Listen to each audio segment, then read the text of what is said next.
Salam əzizlər, xoş gördüksüzlər yenə də mənim kanalımda. Mən sizin tarix müəlliminiz Tural Hoca. Bu mövzuda, daha doğrusu bu videoda mən sizə 19 aprel 2026-cı il tarixdə keçirilmiş OTK MGM sınaqlarından ikinci qrupu üzrə tarix suallarının 10-cu sinif tarix suallarının izahını verəcəm. Birinci sualda bizə deyir ki, 5-ci əsrin eradan əvvəl 5-ci əsrin əvvəllərində, yəni 490-larda Əhəməni hökmdarı 1-ci Daranın Yunanıstana hücum etməsi səbəbi nədir? Burada səbəb olaraq biz götürəcəyik ki, təxminən 500-cü ildə orada belə deyək də Egey dəniz sahillərində Yunan şəhər dövlətləri Əhəmənilərə tabe idi. Onlar üsyan qaldırmışlar. Afina da bu üsyanına kömək eləmişdi. Ona görə də Dara bu məsələlərin kökündən həll etmək istəmişdi. Afinaya yürüş edib tamamilə Yunanıstanı işğal etmək istəyirdi. Cavab C variantı. 62-yə baxırıq. Frank dövləti Böyük Karldan əvvəl Böyük Karlın öz dövründə. Qanunlar toplusu olar. Ərəblərin Şərqi Avropaya olmaz, Qərbi Avropaya Puatiye döyüşü olar. Bir də Puatiye döyüşündə bunlar məğlub edilməmişdi. Qalib gəlmişlər. Deməli 1-ə BC olmaz. 1-ə BC olmadığına görə bu sualda cavabımız nə olacaq? A variantı. 63-ə baxırıq. Mezolit dövründən Enolit dövrünə qədər. Yəni mezolitdən sonra nə gəlir? Neolit, ta gəlirik enolitə qədər. Amma enolit yox da, enolitə qədər. Ovçuluq meydana gəlməyib. Bir olmaz. Torpağın şumlanmasında qoşqu heyvanlarından istifadə olmaz. Çünki erkən tuncdadır. Amma qəbilə üzvlərinin toxuculuq neolitdə olacaq. Bir də maldarlıq əkinçiliyi neolitdə olacaq. Cavab nədir? 3-4. Bu suala doğru cavabımız 3-4-dür. 64-cü suala baxırıq. Yezuitlər adlanan təşkilatın meydana gəlməsi bağlıdır. 1540-da yaranıb bu təşkilat. Daha doğrusu təsdiqlənib də ondan əvvəl yaranıb, sonra 1540-da təsdiqlənib. Məqsəd reformasiyaya qarşı mübarizə aparmaqdır. Katolik kilsəsi tərəfindən. Yezuitlər inkvizasiya keçirirdilər və insanları bidətçilikdə, yəni dönüklükdə ittiham edib yandırırdılar. 65. Şirvanşah 3-cü Mənüçöhür və Axsitanın fəaliyyətinə aid ümumi cəhət. Yadınızda qalsın ki, Mənüçöhür deməli Səlcuqlarla ittifaqdan üz döndərib, onlara xərac verməyib. Axistan isə Atabələrə tabe olsa da, onlar arasında olan qarşılıqdan istifadə edib, qarşılıqlıdan da birinci, belə deyək, daha doğrusu birinci yox, Qızıl Arslanın dövründə müstəqil olmaq istəyir, amma bu alınmır. Çünki Qızıl Arslan Şamaxıya hücum edib, bunu yenidən itaətə alır. Cavab nə olacaq? A variantı. Düşünürəm ki, 10-cu siniflər üçün bu çətin sual olacaq. 66. Bayandurlu hökmdarı Həsən Padşahla Səfəvi hökmdarı Şah İsmayılın hakimiyyəti dövrlərinin ümumi xüsusiyyəti. Bir olmaz. 2 olar. Hər ikisi Avropa dövlətlərlə dəstək yaratma, almaq məqsədilə əlaqə yaradıblar. Mərkəzləşmiş dövlət olar. Düzdür, İsmayıl nail olub, amma Həsən Padşah tam nail ola bilməyib. Tamğa vergisini ləğv eləmək istəyən Həsən Padşahdır, amma İsmayıl ləğv eləməyib. Təhmasib ləğv eləyəcək.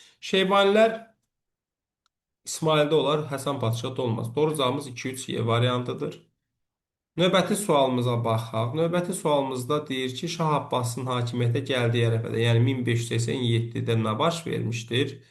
Elə cavab A variantıdır. Çünki həmin dövrdə müharibə gedirdi. 90-da gəlib sülhü bağladı. Bunların heç birisi həmin dövrə aid deyil, çünki ondan sonradır. Yəni bir neçə il sonradır. Gələk 68. Birinci Balkan müharibəsinə fərqli olaraq ikinci Balkan müharibəsində. Birinci Balkan müharibəsində Yunanistan, Serbiya, Qaradağ, nə bilim oradan gəlirik, Bolqarıstan, Çernogoriya deyək də. Bunlar hamısı Osmanlıya qarşı vuruşurdu. İkincidə isə Bolqarıstana qarşı Yunanistan, Serbiya, Rumıniya və Osmanlı vuruşurdu. Bunlar da Bolqarıstana. Deməli, keçmiş müttəfiqlər əvvəlki müttəfiqlərinə qarşı vuruşurdular. 69-a baxaq. Uyğun gələn bəndləri istəyir. Çinə qalibiyyətli yürüş hamısında var. Bizansla diplomatik əlaqə Göytürkə aiddir. Maneçilik Uyğura. Xarəzmşahlarla mübarizə Monqola. Şimal-Qərbi Hindistan heç birisində. Düzdür, Monqollar gedib ora, amma tuta bilməyiblər.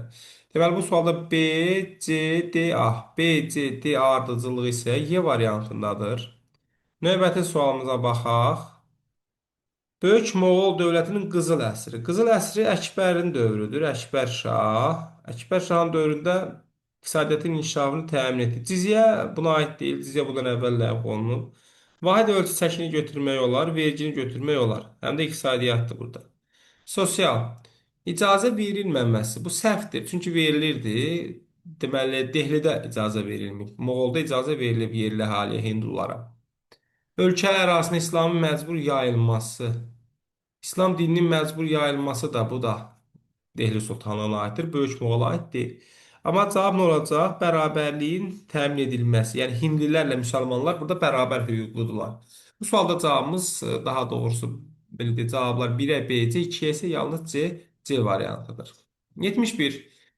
Osmanlı Sultanı Mehmedin xarici siyasətinə aid hadisə nəticə əlaqələrinin doğru verildiyi bəndləri istəyir. Konstantinopolu fəth edib Avropalıların şərqlə əlaqəsini çətinləşdirib, düzdür. Trabzonu tutub qoyunların Qara dənizə çıxışını itirib.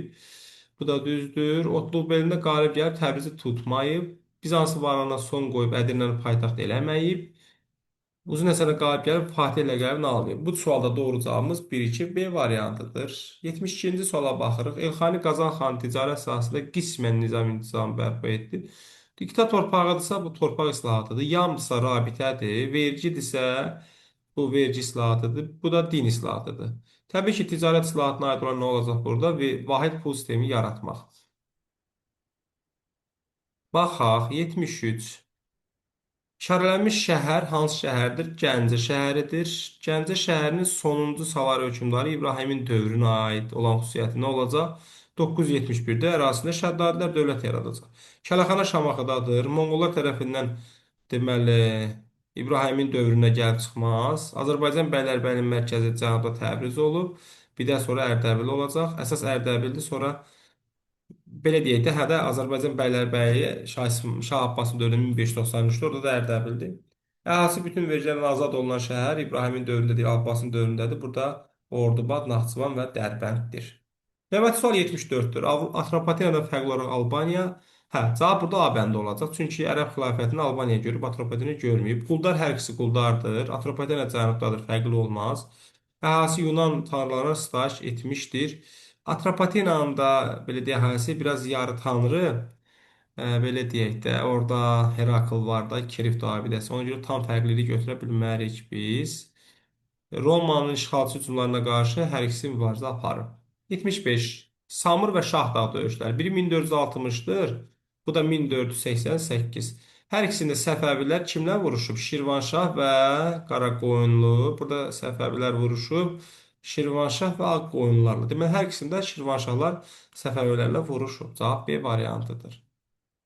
76-ya baxaq. İspaniya Portuqaliyanı verib. Deyir ki, ümumi cəhət Amerikada getmələri Portuqaliya Braziliyanı tutub. Bu isə demək olar ki, çox hissəsini.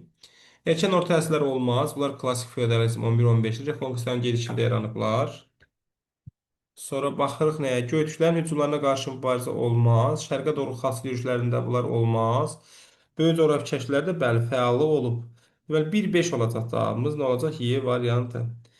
Nə deyir burada növbəti sualda bizə?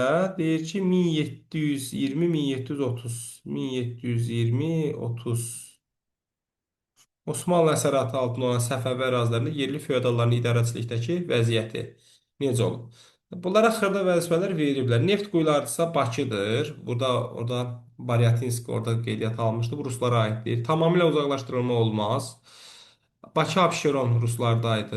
Bəyli Ağalıq olar. Cavab nədir? 1-5. 1-5 isə hansı variantdadır? C variantındadır. 78-ə baxaq. Nə deyir 78-də? Deməli, 1360-cı ildə Fransada, 1590-cı ildə Səfəvilərdə. Burada Britney sülhüdür. Britney. Burada isə İstanbul.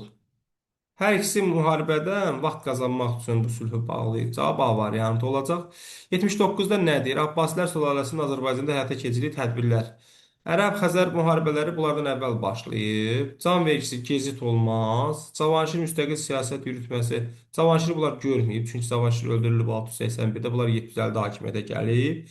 Albaniyanın 705-də son qoyulub. Bunlara aidiyyəti yoxdur. Doğru cavab D variantı. 80.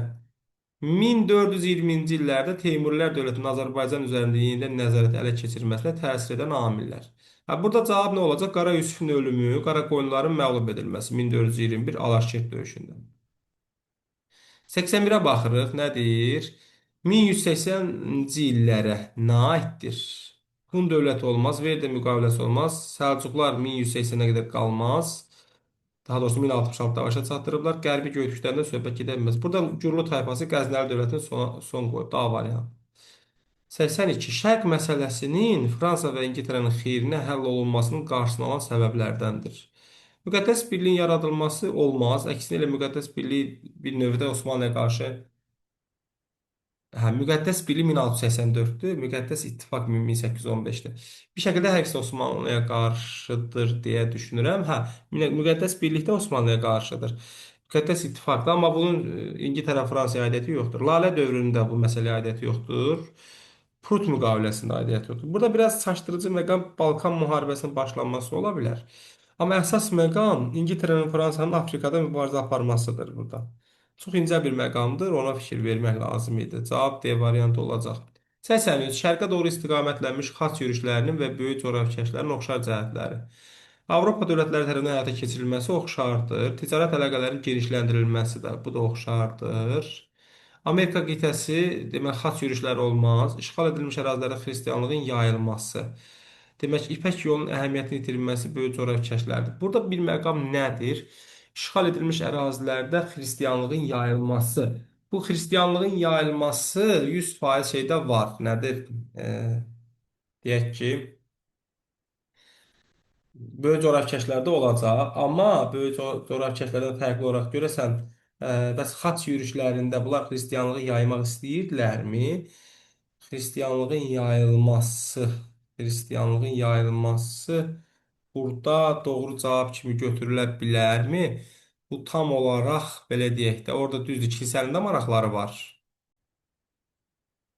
Deməli, burada yayılmasında maraqlı ola bilər, amma daha uğurlu olacaq böyük coğrafi kəşflərdə. Çünki Amerikanı demək olar ki, xristianlaşdırdılar. Amma şərq ölkələrini tam xristianlaşdıra bilirlərmi? Əsas odur ki, marağı var da, yəni oxşar cəhətlərindən biri də işğal edilmiş ərazilərdə xristianlığın yayılması. Bu biraz mübahisəli məqamdır. Şərq ölkələrini işğal edib orada xristianlığı yaya bildilərmi? Xaç yürüşləri zamanı. Düşünürəm ki, məqsəd var idi, amma bunu bacarmadılar. Ona görə ola bilsin ki, bu sualda cavab elə 1-2 qalacaq. Çünki yayılması işğal edilmiş ərazilərdə bunlar haranı işğal elədilər? Deməli, Araq dənizi şərq sahillərini, Levant bölgəsidir də. Amma orada xristianlığı yaya biliblərmi? Bugünkü gündən baxsaq, yox. Amma orada yerli əhali onsuz da xristian idi. Yəni bəzi orada belə deyək də qəbilələr mi deyək, elə ərəblərin özlərinin içərisindən bunlar xristian idi. Onlarda xristianlığı bunlar yayılmayıb. Yəni əvvəldən onlar onsuz da bunlar sərb yürüşləri gələn zaman. Düşünürəm ki, bu sualda cavab 1-2-dir. 4 doğru götürülərsə əgər məqsəd olaraq hə yayılması kimi götürülə bilər, amma yekun nəticə olaraq yox. Yəni çünki şərq ölkələrini işğal edib orada xristianlığı yaya bilməyiblər bunlar. Amma Avropanın belə deyək də Amerikaya gedən missionerlər orada böyük coğrafi kəşflər nəticəsində xristian dinin həm Amerikada, həm Afrikada, həm də şərqdə, uzaq lap şərqdə də belə deyək də İspaniyanın müstəmləkələrində, Filippində falan yaya bildilər. Düşünürəm ki, burada cavab 1-2 götürüləcək. 84-ə baxaq. 84-də nədir? Eyni əsrdə inşa edilmiş memarlıq abidələrindəndir. Əlincə qalası deməli 9-cu əsrdir. Gülüstan türbəsi 13-cü əsr götürək. Deməli, Şirvanşahlar sarayı 15-ci əsr götürək. Sonra Həşt Behiş sarayında götürək 1483, bu da 15-ci əsr. Eyni əsrdirsə 3 və 4 doğru cavabımız olacaq. Gələk, Şah Sultan Hüseynin Səfəvilər dövlətinin iqtisadi tənəzzüldən çıxarmaq istiqamətində həyata keçirdiyi tədbirlər bir olmaz. Bəli, siyahıya keçirib vergiləri artırıb, tamğa vergisini bu ləğv eləməyib. Əfqanları ölkədən çıxara bilməyib, nadir çıxarıb axırda. Bir də burada Rusiya ilə ticarət müqaviləsinin bağlanmasına belə deyək də cəhdlər eləyib, müəyyən qədər də buna nail olub 1717 İsfahan ticarət müqaviləsi, amma o qədər də uğurlu olmayıb bunlar üçün. 86-ya baxaq, xronoloji ardıcıllığı istəyir bizdən. Xəzər-Ərəb müharibələrinin sona çatması təxminən 8-lərin sonudur, 8-ci əsrin sonu da belə deyək. Xalqların böyük köçürün başlanması daha əvvəldir. Attila ondan sonradır. Bu da ondan sonradır. Deməli, məntiqlə burada cavabımız 2, 3, 4 və 1 olmalıdır. 87-ci sualda görə nə deyir? Səfəvilər dövründə mədəniyyət, xanlıqlar dövründə mədəniyyət. Azərbaycan dili ifadəsinin işlənməsinə başlanması. Bu qalsın. İrəvanda Göy məscid xanlıqlar dövrüdür. Avropadan ölkəyə mətbə avadanlığının gətirilməsinə təşəbbüs. Səfəvilər dövrüdür. 2-ci Abbas təşəbbüs eləyib. Qeysəriyyə bazarı. Bu Həsən padşahın dövrüdür. Səfəvlərə uyğun gəlmir. Həsən bəy Rumlu tərəfindən Əhsən ət-Tuvarix əsəri, ət-Tavarix olmalıdır əslində burada. Deməli, bu da Səfəvilər dövrüdür. Bu sualda doğru cavab C, Y, 2-də isə B olacaq. Situasiyada deyir ki, 17-ci əsrin ortalarından etibarən Rusiya hökumətinin Səfəvi torpaqlarından İsveçə qədər olan ərazilərdə ipək ticarətlə məşğul olan tacirlərin mövqelərini zəiflətməyə başlaması və onların hüquqlarını məhdudlaşdıran fərmanlar verməsi qonşu dövlətlərlə Çar hökuməti arasında münasibətləri gərginləşdirmişdi. Həmçinin Rusiyanın belə deyək, öz sərhədlərini cənuba doğru genişləndirməsi və burada qalalar inşa etdirilməsi ilə bağlı olaraq Səfəvi şahının göstərişi əsasında Şirvan bəylərbəyi Xosrovun qüvvələri ruslarla mübarizəyə başladı. Mübarizə silahlı toqquşmalara gətirib çıxardı. Baş verən toqquşmalar Rusiya çarını Səfəvilərlə danışıqlara məcbur etdi. Nəysə, nə deyir? Növbəti sual nədir? 89. Moskva çarının Səfəvi hökumətlə sülh danışıqlarının başlamasının səbəblərindən birini yazın. Deməli, hərbi potensialın az olması, hərbi cəhətdən zəif olmaq. Əsas budur. Yəni, Səfəvilərlə baş eləyə bilməyəcəyini düşünür. Hərbi cəhətdən zəifdir deyə Səfəvilərlə toqquşmadan çəkinir. Ya Səfəvilərlə müqayisədə hərbi cəhətdən zəifdir. Mənbədə bəhs edilən silahlı toqquşmaya cədvəli tamamlayın. Hadisənin baş verdiyi 1653-dür. Hadisənin baş verdiyi vaxt Səfəvidə hakimiyyətdə olan Şah 2-ci Abbasdır. 90. Münaqişənin nəticələrini ikisini yazın. Hə, münaqişə Səfəvilərin xeyrinə həll olundu. Münaqişə Səfəvilərin xeyri, Səfəvilərin plus ikinci, Səfəvilərin Şimali Qafqazda nüfuzu artdı. Hə, budur əsas. Deməli, mən Tural Hoca daha bir sınaq nizamını sizlər üçün yekunlaşdırdım. Növbəti sınaq və mövzu izahlarında görüşmək ümidlə sağollaşıram. Sağ olun, salamat qalın.